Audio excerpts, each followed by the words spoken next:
Book 1, Chapter 2. Newland Archer, during this brief episode, had been thrown into a strange state of embarrassment.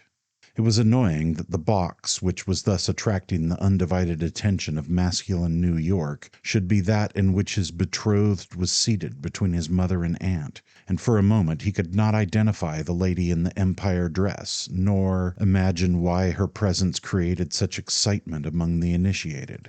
Then light dawned on him, and with it came a momentary rush of indignation. No, indeed, no one would have thought the Mingotts would have tried it on. But they undoubtedly had, for the low-toned comments behind him left no doubt in Archer's mind that the young woman was May Welland's cousin, the cousin always referred to in the family as poor Ellen Olenska.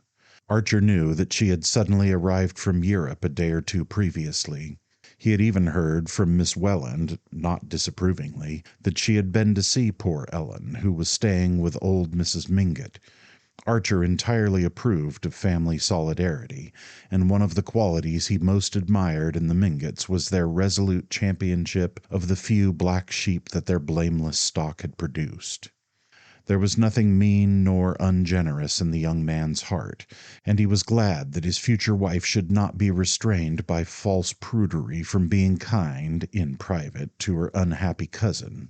But to receive Countess Olenska in the family circle was a different thing from producing her in public, at the opera of all places, and at the very box where the young girl whose engagement to him, Newland Archer, was to be announced within a few weeks.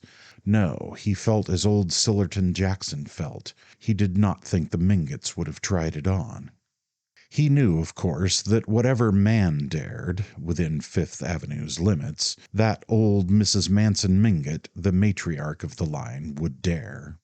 He had always admired the high and mighty old lady, who, in spite of having been only Catherine Spicer of Staten Island, with a father mysteriously discredited, and neither money nor position enough to make people forget it, had allied herself with the head of the wealthy Mingott line, married two of her daughters to foreigners, an Italian marquis and an English banker, and put the crowning touch to her audacities by building a large house of pale cream-colored stone, when brown sandstone seemed as much the only wear as a frock-coat in the afternoon, in an inaccessible wilderness near the Central Park.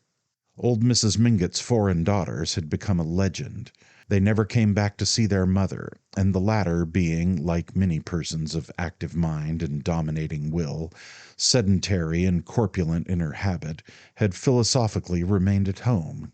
But the cream-colored house, supposed to be modeled on the private hotels of the Parisian aristocracy, was there as a visible proof of her moral courage, and she throned in it among pre-revolutionary furniture and souvenirs of the Tuileries of Louis Napoleon, where she had shone in her middle age, as placidly as if there were nothing peculiar in living above 34th Street, or in having French windows that opened like doors instead of sashes that pushed up.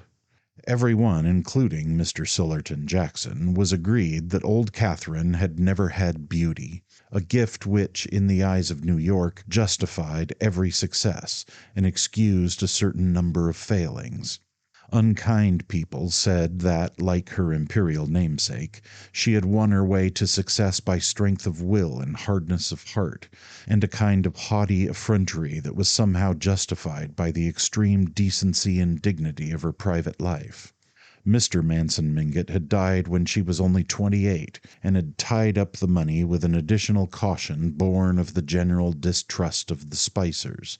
But his bold young widow went her way fearlessly, mingled freely in foreign society, married her daughters in heaven knew what corrupt and fashionable circles, hobnobbed with dukes and ambassadors, associated familiarly with papists, entertained opera singers, and was the intimate friend of Madame Taglioni.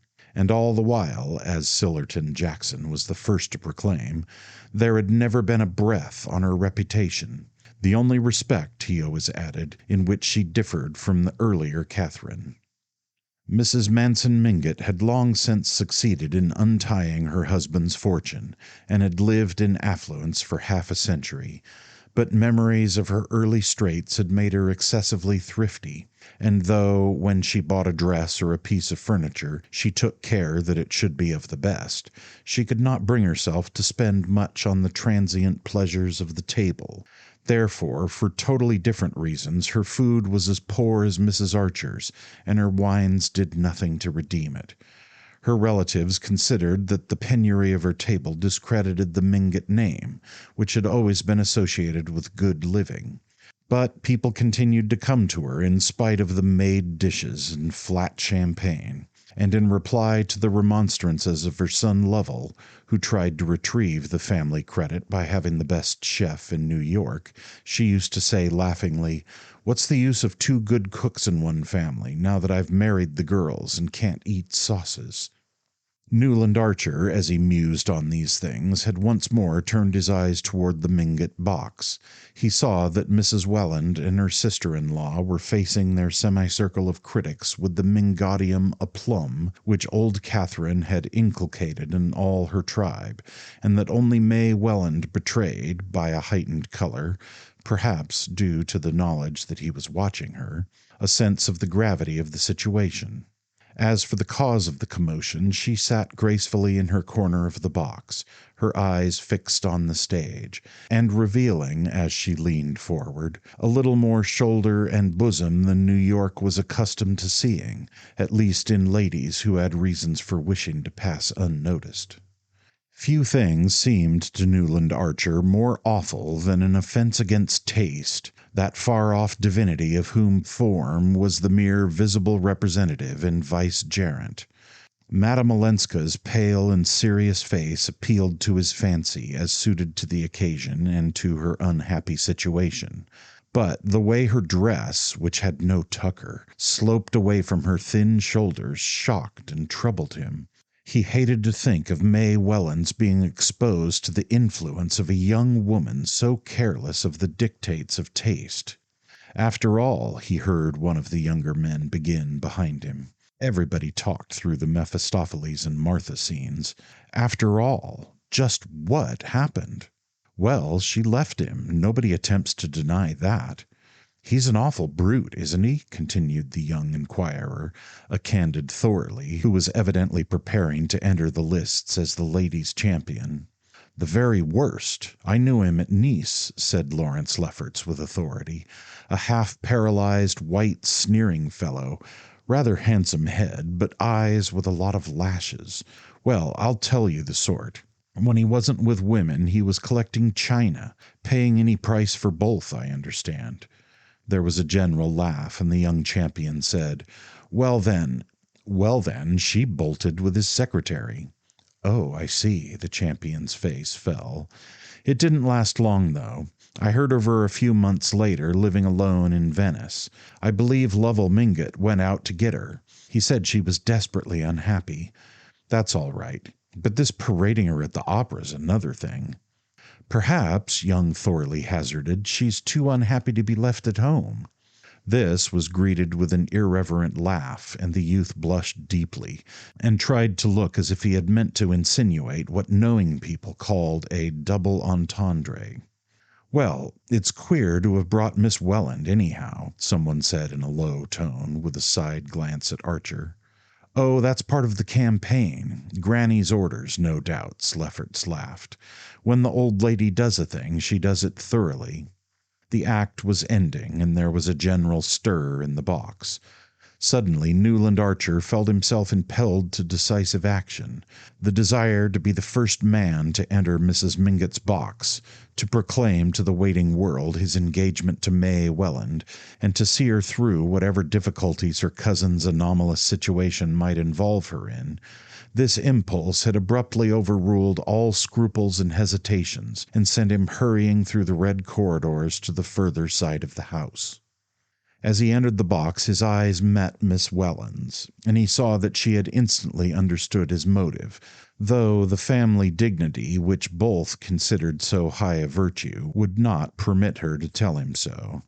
The persons of their world lived in an atmosphere of faint implications and pale delicacies, and the fact that he and she understood each other without a word seemed to the young man to bring them nearer than any explanation would have done.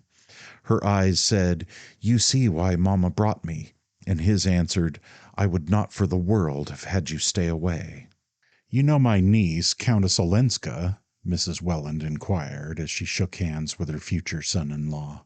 Archer bowed without extending his hand, as was the custom on being introduced to a lady, and Ellen Olenska bent her head slightly, keeping her own pale-gloved hands clasped on her huge fan of eagle feathers. Having greeted Mrs. Lovell Mingott, a large blonde lady in creaking satin, he sat down beside his betrothed and said in a low voice, "I hope you've told Madame Olenska that we're engaged. I want everybody to know. I want you to let me announce it this evening at the ball."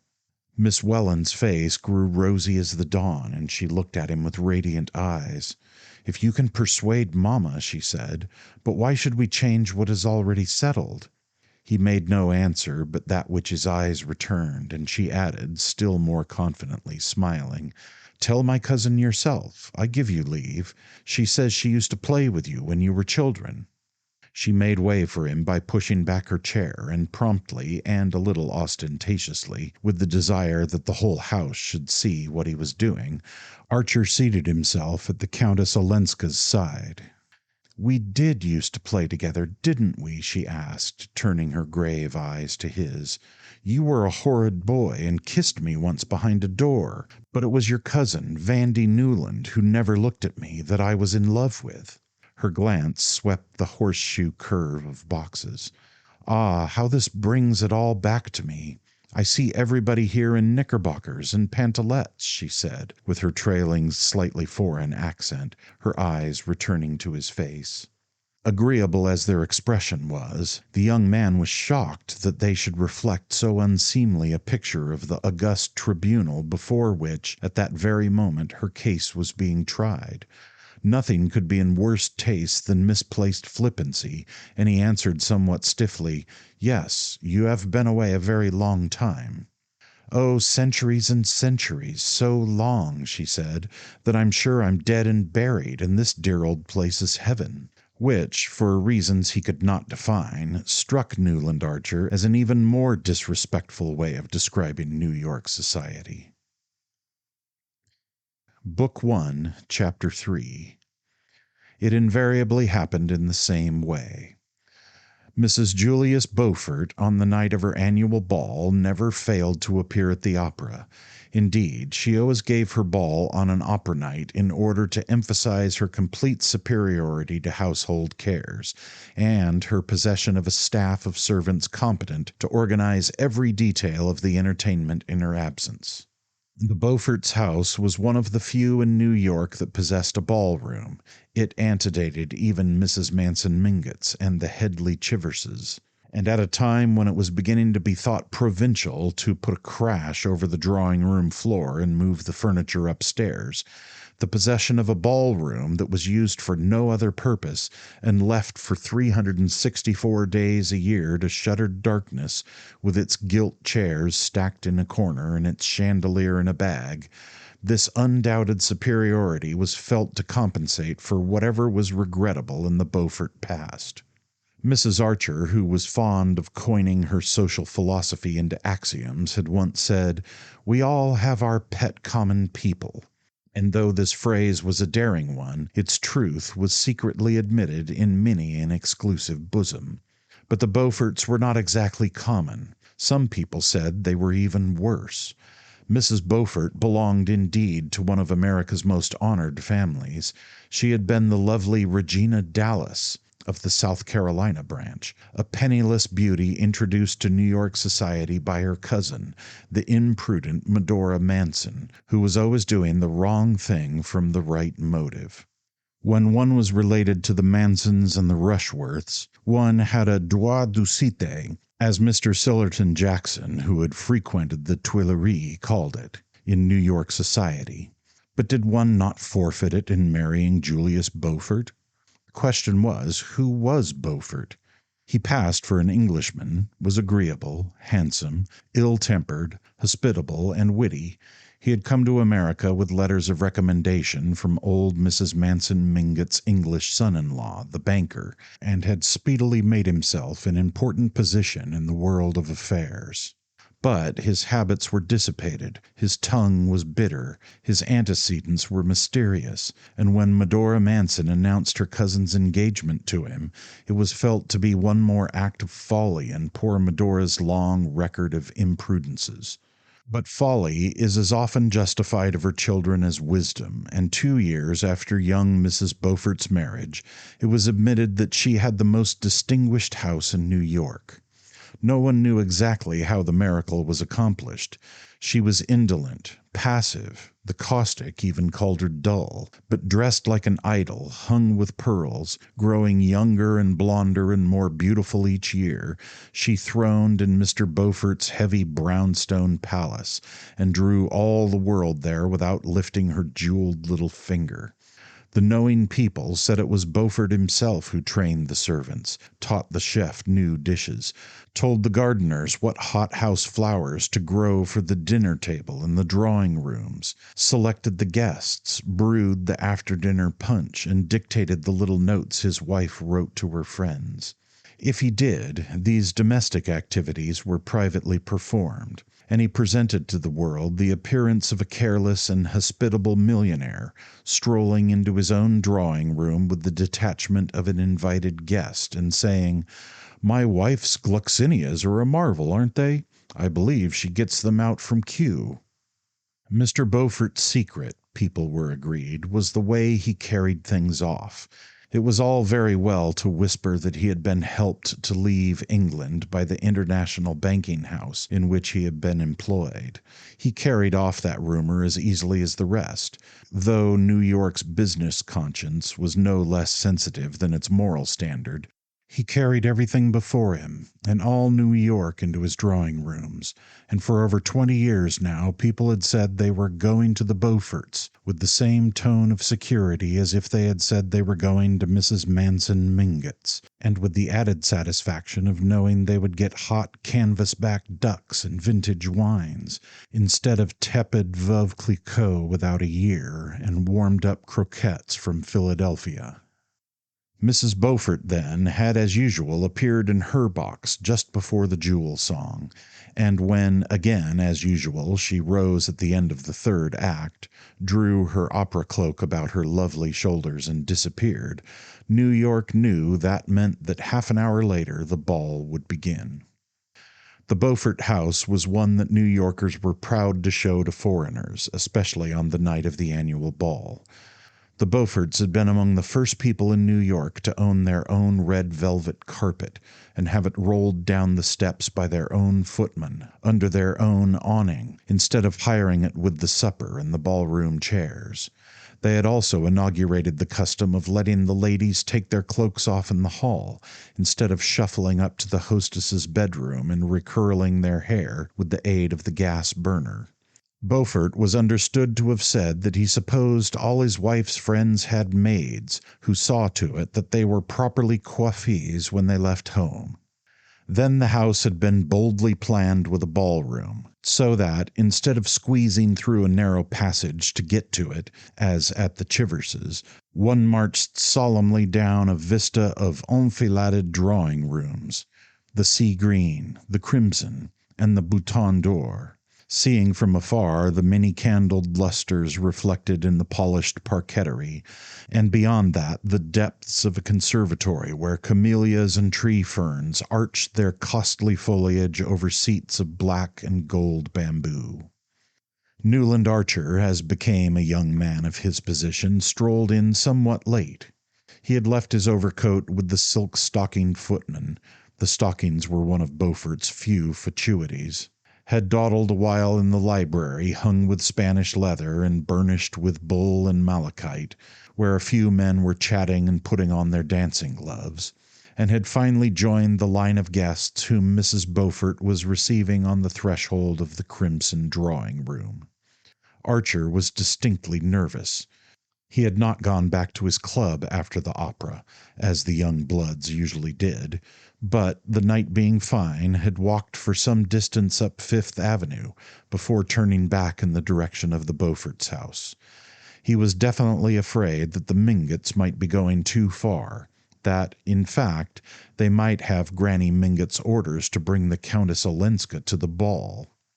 From the tone of the club box he had perceived how grave a mistake that would be, and, though he was more than ever determined to see the thing through, he felt less chivalrously eager to champion his betrothed's cousin than before their brief talk at the opera. Wandering on to the Bouton d'Or drawing-room, where Beaufort had had the audacity to hang Love Victorious, the much-discussed nude of Bouguereau, Archer found Mrs. Welland and her daughter standing near the ballroom door. Couples were already gliding over the floor beyond. The light of the wax candles fell on revolving tulle skirts, on girlish heads wreathed with modest blossoms, on the dashing aigrette and ornaments of the young married women's coiffure, and on the glitter of highly glazed shirt fronts and fresh glacé gloves. Miss Welland, evidently about to join the dancers, hung on the threshold, her lilies of the valley in her hand. She carried no other bouquet. Her face a little pale, her eyes burning with a candid excitement. A group of young men and girls were gathering about her, and there was much hand-clasping, laughing, and pleasantry, on which Mrs. Welland, standing slightly apart, shed the beam of a qualified approval. It was evident that Miss Welland was in the act of announcing her engagement, while her mother affected the air of parental reluctance considered suitable to the occasion. Archer paused a moment. It was at his express wish that the announcement had been made, and yet it was not thus that he would have wished to have his happiness known. To proclaim it in the heat and noise of a crowded ballroom was to rob it of the fine bloom of privacy which should belong to things nearest the heart. His joy was so deep that this blurring of the surface left its essence untouched, but he would have liked to keep the surface pure too. It was something of a satisfaction to find that May Welland shared this feeling. Her eyes fled to his beseechingly, and their look said, "Remember, we're doing this because it's right." No appeal could have found a more immediate response in Archer's breast, but he wished that the necessity of their action had been represented by some ideal reason, and not simply by poor Ellen Olenska. The group about Miss Welland made way for him with significant smiles, and after taking his share of the felicitations he drew his betrothed into the middle of the ballroom floor and put his arm about her waist. "Now we shan't have to talk," he said, smiling into her candid eyes as they floated away on the soft waves of the blue Danube. She made no answer. Her lips trembled into a smile, but the eyes remained distant and serious, as if bent on some ineffable vision. "Dear," Archer whispered, pressing her to him. It was borne in on him that the first hours of being engaged, even if spent in a ballroom, had in them something grave and sacramental. What a new life it was going to be, with this whiteness, radiance, goodness at one side. The dance over, the two, as became an affianced couple, wandered into the conservatory, and sitting behind a tall screen of tree ferns and camellias, Newland pressed her gloved hand to his lips. "You see, I did as you asked me to," she said. "Yes, I couldn't wait," he answered, smiling. After a moment he added, "Only I wish it hadn't had to be at a ball." "Yes, I know." She met his glance comprehendingly. "But after all, even here we're alone together, aren't we?" "Oh, dearest, always!" Archer cried. Evidently she was always going to understand. She was always going to say the right thing. The discovery made the cup of his bliss overflow, and he went on gaily. "The worst of it is that I want to kiss you, and I can't." As he spoke, he took a swift glance about the conservatory, assured himself of their momentary privacy, and catching her to him, laid a fugitive pressure on her lips. To counteract the audacity of this proceeding, he led her to a bamboo sofa in a less secluded part of the conservatory, and sitting down beside her, broke a lily of the valley from her bouquet. She sat silent, and the world lay like a sunlit valley at their feet. "Did you tell my cousin Ellen?" she asked presently, as if she spoke through a dream. He roused himself, and remembered that he had not done so. Some invincible repugnance to speak of such things to the strange foreign woman had checked the words on his lips. "No, I hadn't the chance after all," he said, fibbing hastily. "Ah," she looked disappointed, but gently resolved on gaining her point. "You must then, for I didn't either, and I shouldn't like her to think— Of course not. But aren't you after all the person to do it?" She pondered on this. "If I'd done it at the right time, yes. But now that there's been a delay, I think you must explain that I'd asked you to tell her at the opera, before our speaking about it to everybody else. Otherwise she might think I had forgotten her. You see, she's one of the family, and she's been away so long that she's rather sensitive." Archer looked at her glowingly. "Dear and great angel, of course I'll tell her." He glanced a trifle apprehensively toward the crowded ballroom. "But I haven't seen her yet. Has she come?" "No, at the last minute she decided not to." "At the last minute?" he echoed, betraying his surprise that she should ever have considered the alternative possible. "Yes, she's awfully fond of dancing," the young girl answered simply. "But suddenly she made up her mind that her dress wasn't smart enough for a ball, though we thought it so lovely, and so my aunt had to take her home." "Oh, well," said Archer with happy indifference. Nothing about his betrothed pleased him more than her resolute determination to carry to its utmost limit that ritual of ignoring the unpleasant in which they had both been brought up. "She knows as well as I do," he reflected, "the real reason of her cousin's staying away. But I shall never let her see by the least sign that I am conscious of there being a shadow of a shade on poor Ellen Olenska's reputation."